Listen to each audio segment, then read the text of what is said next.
GC MMA guys, coming to you this week with our Rosa Namajunas versus Tracy Cortez card. Guys, we wanted to start this video by saying we know that we received a ton of support on the last video, a bunch of new subscribers, like damn near a whole new audience since the last time. We know that the pressure is on this card because you guys saw us win a fuck ton of money last weekend, or not last, yeah, last card. And look, what we want to say, guys, is that we have good weekends. Sometimes we have the bad weekends. It's gambling at the end of the day. So what I would say is, if you guys are enticed to follow our shit, watch us for a month. If you're brand new, watch us for a month and see how we do, and then decide to put money, because the last thing we want to do is have you guys come and us be responsible for having a bad week the 1 week you decide to put money on the shit. So we just wanted to say appreciate the new subscribers, everyone who was showing love on the old video. We damn near everything was positive, which is a change on YouTube. A lot of people like to leave some dirty shit, but we just appreciate everyone who's coming through to this channel, and we promise we're gonna hook you guys up with some good picks. Yeah, boys, like the love y'all showed on the last video, you guys, I can't even describe to you like what it feels like just to be chilling and then getting notifications like somebody saying like they fuck with y'all, like y'all keep doing what you're doing, like all those supportive messages like really means a lot. I just want to say thank you guys. But one thing is that we're not, the GC MMA train isn't stopped. It's still fucking going, boys. And in this card, we're about to win big again. And yeah, I subscribe to see our picks. We're not trying to bullshit you and say we're like the MMA magicians, like we know what's gonna happen. We're not GC MMA magicians. We're a couple of boys who love MMA. We watch every single UFC card every week, every fight, and we just love the sport, and we just want to give you guys our opinion and what we think is gonna happen. And when we win, we fucking win big, boys. So stay tuned for these picks to come. Alright guys, Andre Petroski and Josh Frem to start off the card. Guys, I'm gonna have to go with Andre Petroski. I know we could say a lot of shit about how he got knocked out by headbutting someone's hip, but that was like 1 in a million. And if you guys would consider that to be like a fraud check for someone who was on the Ultimate Fighter, you know, I would definitely say that I trust in Andre Petroski's ability in this fight. And I would pick him to get knocked out by Jacob Malkoun's hip before I picked him to get knocked out by Josh Fremd on the feet. Yeah, as fucked as that sounds, it's true. Like, Josh Fremd sucks. If this was Andre Petroski versus anybody, you know, else kind of notable, they don't even need to be notable. Andre Petroski versus Roman Kopylov. Yeah, like shit, like people like that, you know, like these guys are just under the top 15 or in the top 15. But Josh Fremd's not against Jamie Pickett. Josh Fremd, like, this guy sucks. Like, this guy is even close as good as a fighter as Andre Petroski, and Andre Petroski isn't even that good. So that says a lot about Josh Fremd here. I know Andre Petroski got KO'd by a failed takedown in the last fight. I know that sounds fucked. But Josh Fremd is even more fucked than that. Yeah. Like, boys, like, I just take Andre Petroski in this one, boys. Guys, it's good odds right now. I could honestly see these odds getting skewed and favoring Andre Petroski heavily. So I definitely say, if you guys fuck with Andre Petroski in this fight, go ahead and lock him in at -115. Next fight, Blackshear versus Montel Jackson. Guys, I get it. You know, this is a pretty even fight. You got one guy who is good on the feet against Ronnie Yahya versus someone who's good on the ground against Jose Johnson. Right? So it's kind of like a pick your poison type of deal. But if I had to pick, I'm going to definitely go with Blackshear, because if this fight goes later into the fight, I could definitely see Blackshear getting this to the ground. I can't necessarily say I see him submitting him by twister, but Blackshear, he's a good fighter. Guys, Like, the thing I'm going to say is that Montel Jackson's last fight was a win against Ronnie Yaya. Anybody should be getting that win. Victor Henry went to the 3rd round with Ronnie Yaya. What I'm saying is this. A win over Ronnie Yaya, in my book, is worse than a split decision loss to Mario Batista. On one week's notice. Guys. He literally won a fight, had a week break. And made it competitive against someone who's now in the top 15. And he's at plus money. Like, we got to capitalize on this, boys. Guys, Damon Blackshear, like I said, I'm not going to say that this is going to end in some sort of crazy finish. I'm just saying I think that Damon Blackshear, he's had damn near a year off now. I think I could see him coming in with some improved striking, guys. I cannot necessarily say he's going to hang with Montel Jackson since that's his strong suit. I'm just saying I don't think this is going to be his grappling's the only ticket to winning this fight. Like, I could definitely see him coming in and improve. So I'm going to have to go Damon Blackshear. Yeah, anyways, boys. Like, Montel Jackson is not a shitty fighter. He's not bad. I'm not getting on like, when this fight first got announced, I was leaning Montel Jackson, but the more I thought about it, he's not active enough for me to, like, be confident in him doing. He's older, he's like inactive, kind of. He fights every year and a half or something. Damon Blackshear is a completely different animal than Ronnie Yaya. Yeah. So next fight, guys, Josh Van versus Charles Johnson. Guys, I know we picked against Charles Johnson in the last two cards. Twice. And I'm gonna pick against him a 3rd time, guys. Josh Van has not shown me any weaknesses so far in his UFC career. I don't care what anyone says, oh, Charles Johnson has this great cardio. Josh Van builds as the fight goes on. And this shit is not going to be going to the ground. I don't care if Charles Johnson is this Olympian track athlete or anything like that. Guys, this is going to be on the feet. I'm not even saying that this is going to be a finish, guys. But Josh Van is young.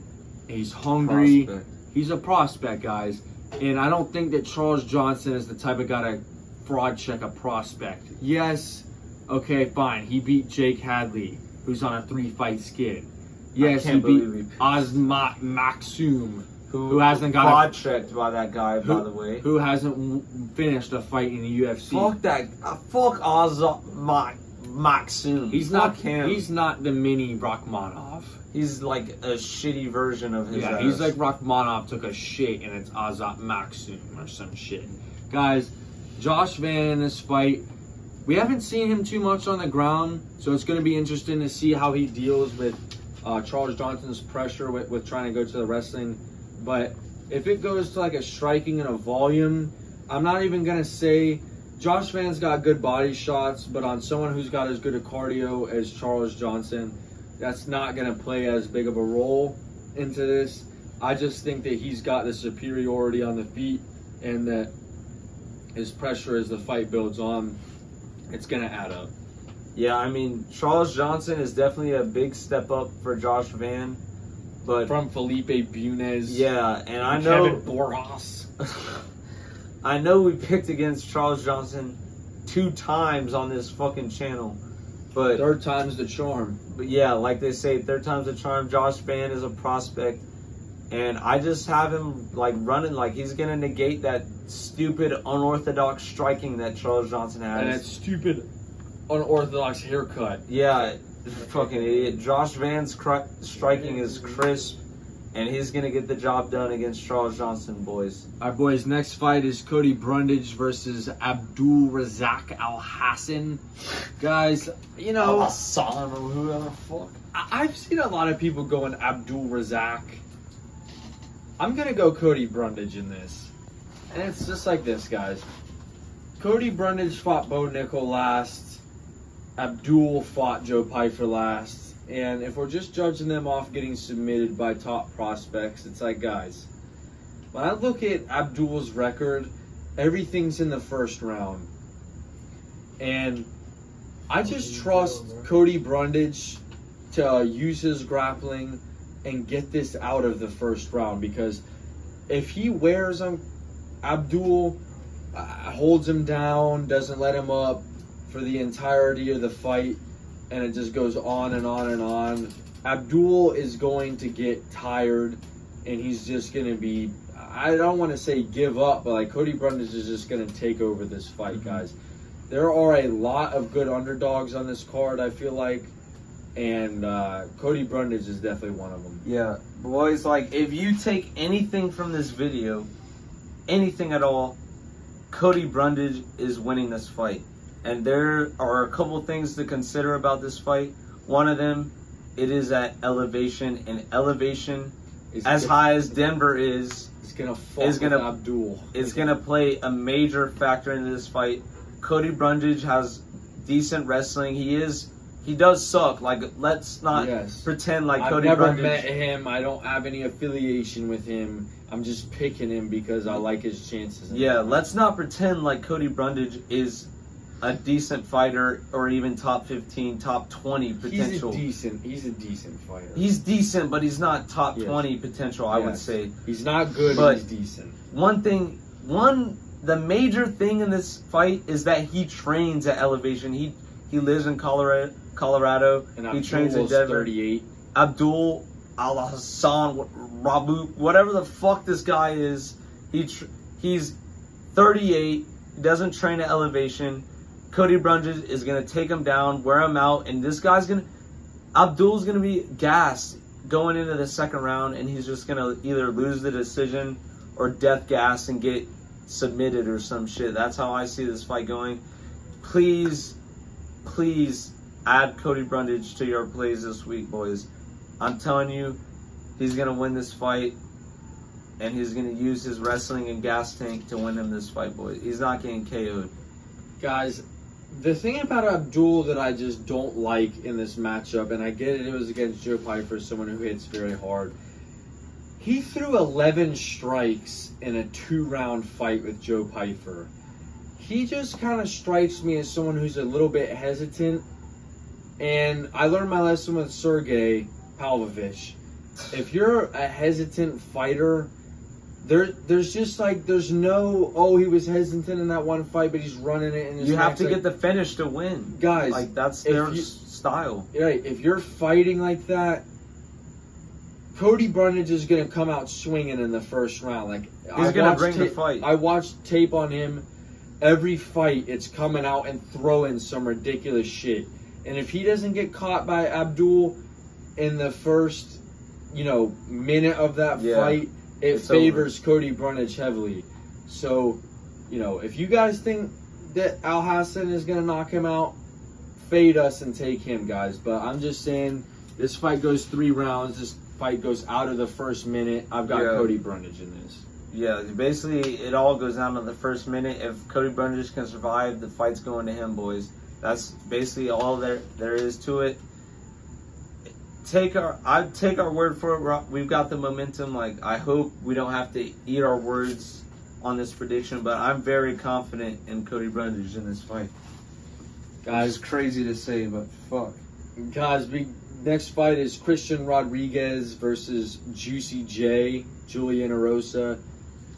And guys, I've seen pretty much everybody's going Christian Rodriguez, and I'm personally going to have to go Juicy J.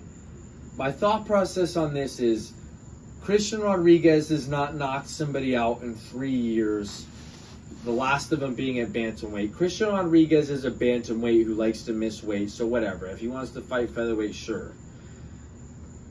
34 for Julian Rosa is the ripe age in the UFC that I feel like is after your prime, but just before, you're finished. And I do think with him having more fights, he has a lot more experience in this. He's a longer, taller. And guys, when I look at the finishing potential of the two of these guys, sure, he got knocked out by Padilla and Alex Caceres, which is not a good look at all. But guys, Juicy J knocked out Nate the Train. And nobody else in the UFC has knocked him out like that. And I'm just saying, he's got the power in his hands to take out someone like Christian Rodriguez. I don't see Christian Rodriguez taking him down and controlling him throughout the fight, guys. He's a bantamweight who can't make weight. and he does not deserve to be a minus 210 in this fight. I personally do not fuck with Christian Rodriguez one bit. Sure, he beat Raul Rojas Jr., but Juicy J is not Raul Rojas Jr. He is going to piece him up, and I don't want to say knockout or submission, but guys, Juicy J is winning this fucking fight, hands down. Boys, this is going to be a fight on the card where I'm going to have to disagree. C-Rod, let me just say this right now. Do I like him? No. I think he's kind of a pussy for fighting at bantamweight and missing weight as many times as he did. But I just do not rate Juicy J at all, boys. Like, I just have a very hard time picking somebody who has been knocked out by Alex Caceres. Like, I'm not saying that C-Rod has finishing power. Like, almost all of his fights go to decision. But 4 out of 5 in the UFC. But like, decision. I don't see Julian or Rosa finishing him either. And if it goes to decision, I have C-Rod. Like, that's just what it comes down to for me. Like, C-Rod's an up-and-coming fighter in the UFC. Like, I feel like they gave him this fight specifically for the reason that they think and know he's gonna win the fight. And this is kind of like a layup for him, if you want to say, in the UFC's perspective. So I'm just gonna take C-Rod in this one, boys. Boys, next fight we've got Ange Loosa versus Gabriel Bonfim. Jesus, guys, I just don't get the thought process behind people saying Ange Loosa is the underdog of this week. It's like, guys, I get it. Bonfim gassed and lost to Nicholas Dalby, but Nicholas Dalby's not even as bad as people think. Like, he did much better in his last fight, even though we picked Renat Fakhretdinov. Yeah, he had a good performance in that fight. He had a good performance, and I would definitely take Nicholas Dalby to smoke Ange Loosa. Yeah, Ange Loosa's beat Reese McKee, AJ fucking Fletcher, and he looked like a bitch against Brian Battle. Yeah, Brian Battle made him look like a bitch. Yeah, exactly, guys. And I'm just saying, you know, Gabriel Bonfim has now had 8 months to look back on that performance, make the adjustments in his cardio, or whatever the fuck he thought went wrong in that fight. And I just cannot see Gabriel Bonfim coming back after that big of a layoff, after that embarrassing of a performance, and losing this fight, guys. I'm giving out Gabriel Bonfim as a lock of this week. I've seen the odds start at like 450, now they're at 375. Guys, they could drop down as far as you fucking want. Ange Loosa is not winning this fight.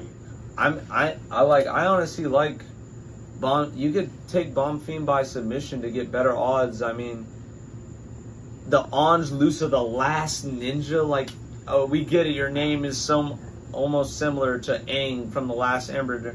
You're the last, like, shit somebody left on the side of the road. Like, Ange Loosa, if you lose this fight, you're probably getting cut, bro. Honestly, like, this guy got literally, I can't watch his last fight and be like, and pick him. He got made to look like a bitch by that fake eye poke or whatever the hell. I can't fight anymore. I'll fight you now that the fight got called. Yeah, because I couldn't continue to fight you. I couldn't continue to fight. The fight gets called, and then you're trying to, oh yeah, well, you're a pussy. Let's go right now. You fucking called off the fight. Because you're a pussy. Yeah, you're not you're not Ange Loosa, you're Ange fucking loser. I know we come harsh at these fighters sometimes, boys, but like we're not even going that harsh. Like, that's a fact. You watch that shit and come to me and tell me, well, you know, Ange Loosa, he's kind of that guy, you know. He's next up in the UFC, you know. Like, he looked like a bitch. Like, I can't pick him to win this. The Bonfim brothers, we got on them numerous times before, but like, he's gonna submit this guy. That's literally what it comes down to, boys. The gas tank isn't gonna even be a consideration because he won't need it to be the last ninja. Boys, next fight, Gene Silva versus Drew Dober. Guys, this is a very, very tough fight because I like Drew Dober, I like Gene Silva. So if you're going to play this fight, the best way to take this is to go, it doesn't go the distance. And I know it's not out right now, but that's probably going to be like a massive favorite. But like, guys, Gene Silva could knock Drew Dober out in the first round. Drew Dober could weather the storm and knock him out in the later rounds. Like, this is too close of a fight to predict because these guys are both known for knocking people out. And we picked Gene Silva against Weston Wilson. We picked Gene Silva against Charles Air Jourdain. I think he was an underdog in both of those. He was not an underdog against Weston Wilson, bro. He was like minus 800. Yeah. No, he was not minus 800. Dude, I swear to God, bro. I swear minus to God. 800? Against Weston Wilson? Yeah, but he was making his debut at the time. I swear to God, if we go back and watch that, I swear to God. There's no way he was a minus 800. I swear, bro. Wilson's a little bit older, and he's kind of on his way out. They also have Gene Silva as a minus 800 favorite in this fight. Regardless, yeah. Guys, Drew Dober's a vet. You know, like I said, if this fight goes longer than the first round, I could definitely see him standing on business, guys. But the thing that I feel like is very commonly forgotten about Drew Dober is that he's fucking 35 now. Just over the bridge of the ripe age I said about Juicy J. And I'm not saying he can't fight. I'm not saying he's not going to win this. Like I said, I like both these guys. But, you know, he got knocked out by Matt Frivola, lost to Moicano after coming back and beating Ricky Glenn. It's like, guys, I do fuck with Drew Dober heavy, but he has not done enough in his last few fights to convince me to put money on him specifically, guys. Take this fight to go not the distance. Yeah, but I'm not betting on either of these guys to win. I'm betting on to not go the distance. I would bet my left nut on the fact that this fight isn't going to a decision. But if I had to pick a winner, I'm going to have to go Gene Silva here. He's got the momentum. He's with the Fighting Nerds, which I've praised numerous times on this channel. And I just think Drew Dober's on the tail end of his career. He's been through wars. And John Silva has power. And I think when the power gets to Drew Dober's chin and when they're in the pocket swinging, I think John Silva can find the shot. If he doesn't, however, and the fight goes to the later rounds, he'll probably gas out due to elevation and get KO'd himself, which is why I'm betting on the fight to not go the distance. Somebody's going out. Somebody's going out. I think it's Drew Dober, but I'm not overly confident in it, so I'm taking not to go to the decision. But John Silva is my official prediction for the winner of this fight. Guys, that leads us to Santiago Ponzinibbio versus Muslim Salikov. And if this isn't the best co-main you've ever fucking seen in your life. Guys, I'm going Ponzinibbio. It's like, I get it. Muslim Salikov's not a shitty fighter. He definitely has some tools on his belt, like a spinning fucking kick against Andre Fialou. But it's like, guys, come on, that's it. I fuck with the Li Jingliang, but when he's finishing you, guys, I've got to go Ponzinibbio. I get it, he's not the best fighter ever. His last knockout was a face-down, butt-up situation against Kevin Holland. But that was, like, I'm still taking that performance into account when I think about Muslim Salikov was talking a bunch of shit. Came in against Randy Brown and got knocked out by a, like, what was that, like a straight left or a straight right the fuck out in the first round, guys. I see Ponzinibbio, he's 3 years younger. He's at the tail end of his career, and if this was anybody else, I would definitely not be going Ponzinibbio. But just because of the situation, guys, I'm going Santiago to finish this fucking fight. Salikov's like going into retirement at this point. He's like 38, 39, 40. He's fucking 40, dude. Jesus, this guy's old as shit. And he's just in here. I've got uncles younger than him. He's just here to collect a check, boys. He's not trying to win the fight. Ponzinibbio, he's had a lot of close fights in his career that didn't go his way. He looked alright against Holland up until he got knocked the fuck out, but it's still better than what Muslim Salikov has ever shown me in his entire time in the UFC. So Ponzinibbio is the pick for this one. Shitty co-main, shitty card, shitty main event, but we're just gonna have to do what we got, boys. Like, it is what it is. Guys, just for the fuck of it, let's break down the main event. I'm going Rose Namajunas. Tracy Cortez was almost practically married to Brian Ortega. Low TC. And in my mind, shitty birds of a feather flock together. Brian Ortega sucks, and which means that it would have reciprocated to Tracy Cortez. I looked at her ESPN record. She's 11-1 with like one fucking finish. If you're not taking Rose Namajunas out of there as someone who's never went 5 rounds before, never got a finish in the UFC before, you're not going to get a decision against Rose Namajunas, who has been there, who's done that, who's trying to go back towards the title, guys. I'm not even saying I would bet on this shit to go to decision or to not, because it's kind of tricky. Like, Rose Namajunas literally took out Yang Wei Li in the first round. Like, she can be unpredictable at times. I'm just saying, I've seen a bunch of stupid Tracy Cortez edits and shit where they try to make her look more raw than she is. But guys, props to her for stepping up on short notice, but she's not doing shit this weekend against Thug Rose. That's the bottom line. I mean, Tracy Cortez is on a good win streak of decisions and whatnot. Like, Rose Namajunas has beat Zhang Weili. I know she had a shitty fight against Carla Esparza. Oh my god, I just remembered, bro. But yeah, like, fuck it. I'm taking Rose Namajunas. Boys, once again, we just want to reiterate, everybody who came from the last video, we appreciate all the support. Everyone who dropped a like, dropped a comment, or even just viewed the video. We just want to say again, guys, like, you know, if you guys are disagreeing with our picks and shit, either fade us on your parlays or take some time and see after this card, after the next card, after the next card. Like, guys, I would say wait a month to see how we do if you guys don't trust it, because, you know, you guys don't just want to be going into people you see making money one week and think that it's like, this is my ticket to make. Like, I believe wholeheartedly in anything I pick on this channel, but I also would not want to be responsible for anybody who, you know, is putting money and losing. So, guys, I know I personally went with a few underdogs this week.